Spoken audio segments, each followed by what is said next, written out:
आता वांगी टाकूया आपण.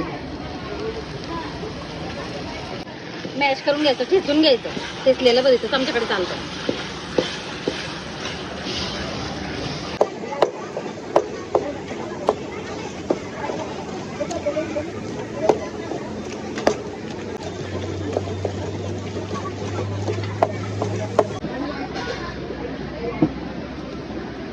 आम्ही अंदाजेच टाकतो, असं काही प्रमाण नसतं. ते टाकायचं, चवीनुसार मीठ टाकायचं.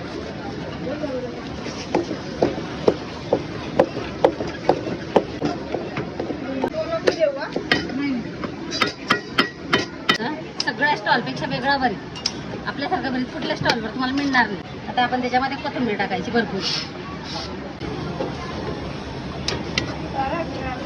आता झालं हे जळगावच्या वांग्यांचं प्रसिद्ध, जळगावकरांचं प्रसिद्ध भरीत. आम्हाला भरीत या नावानेच लोक ओळखतात. आता रेडी झालंय. आता रेडी झालंय भरीत.